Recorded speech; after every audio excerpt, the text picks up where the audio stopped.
Have you ever run out of money on your training project because it just wasn't clear how much work was to be done?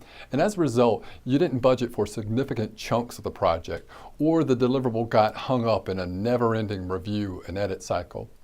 Or have you had to defend the project budget because your sponsor didn't have a clear understanding of the volume of work to be done? If you've lived through any of these situations, the next few minutes are for you. Hi, I'm Gordon Young with the Young Resource Group. We build project managers, and I'm teaming with TrainingPros to help you more effectively manage your training development projects. How do you get to a solid work effort estimate for your training projects?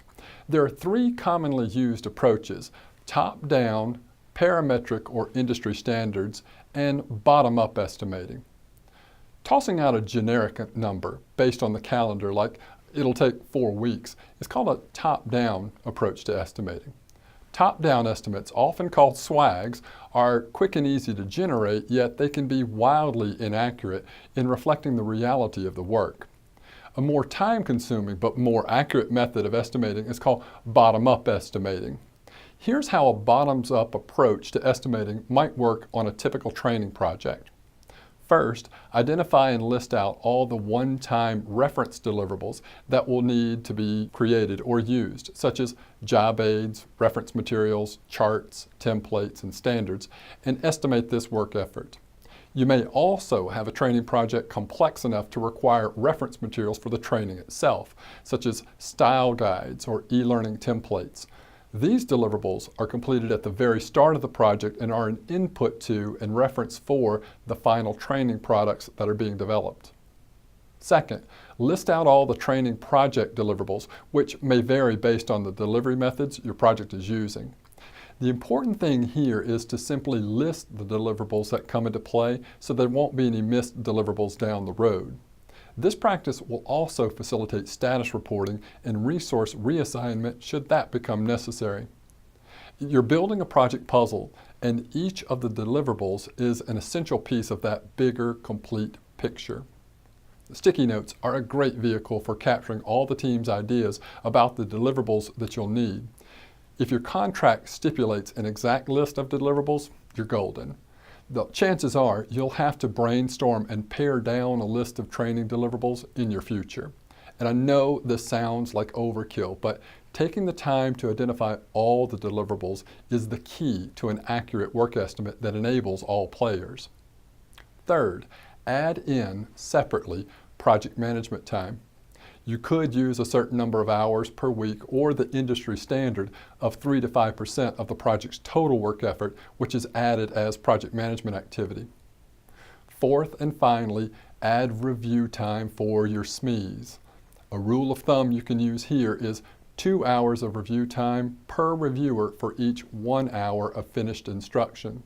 Now this holds true if you have 1 or 20 reviewers. For example, a 1-hour course with a 1 reviewer will require 2 hours of review, while that 1-hour course with 5 reviewers is going to require 10 hours of review. Now true, you can force fit reviews into smaller time slots, but you are setting yourself up for disaster. Once we've identified the deliverables that need to be created, we now need to focus on estimating the number of hours of effort that will be required to do that work and create those deliverables. This is where our third estimating technique, parametrics, also known as industry standards, comes into play. Now, to illustrate how a training project can be estimated, we're going to walk through a simple example, creating an 8-hour e-learning course. With those industry standards, we're in the sweet spot between a top-down SWAG approach and the detailed bottom-up approach. We're going to rely on industry standards to generate our estimates for each type of work to be done, and then add all those estimates up for our grand total estimate.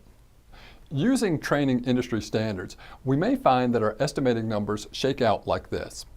Each hour of basic e-learning will require approximately 120 hours of design, development, editing, and approval time. For the 8-hour e-learning course, 960 hours of effort will be required to design and develop the course. 120 to 1 is a pretty good estimated parameter, but I found that projects that rely solely on that 120 to 1 ratio often shortchange 4 important work activities, which I'll share with you now. One commonly overlooked activity is creating the templates for e-learning. We are estimating that to create the templates for all the interactions that will be used and for the information types that will be presented, 80 hours of effort will be required for an 8-hour course. Now, that's a quick rule of thumb type of estimate. Your actual results may vary. Our second category of overlooked items is e-learning templates and standard. After those e-learning templates are created, standards need to be documented that define how language, grammar, and punctuation will be consistently used throughout the e-learning course. The third gotcha, review time. Every hour of e-learning will require approximately 2 hours of review from each subject matter expert. If there's only one for your 8-hour project, then you'll require approximately 16 hours of SME time for the review. Project management is the fourth commonly overlooked work activity. Project management time estimates are based on the overall effort for the project. We're estimating that an additional 5% of the budget needs to be allocated to project management. And in this case, we have approximately 1,096 hours for the project. 5% of that is around 55 hours of project management time.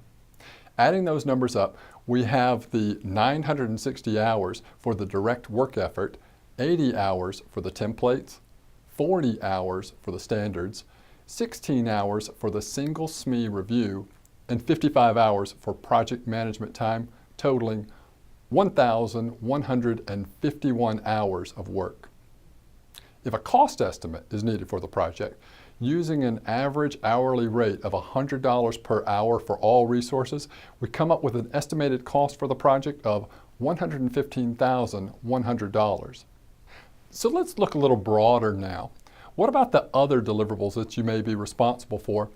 The following are standard estimated guidelines for learning and development deliverables. Technical writing, that's 3 to 6 hours per page. Standard operating procedures, job aids, and reference-based talking points all range from 8 to 12 hours each. Instructor-led training, 40 hours per hour of instructor-led training. Webinars, those are 20 hours per hour of webinar training. E-learning, 120 up to 240 hours per hour of training. Remember, estimating the work effort sets up appropriate budgets, expectations, and schedules. Well, you may be thinking, well, who has time for all this estimating? And I hear that a lot. Keep in mind your end goal, which is to deliver a product that enables performance, both by your project team and the products you create. To do that effectively, you need to consider all the hidden work that can sneak up on you. With a detailed bottoms-up approach to estimating the work effort on your projects, you'll be able to more easily justify and defend your requests for funding and resources.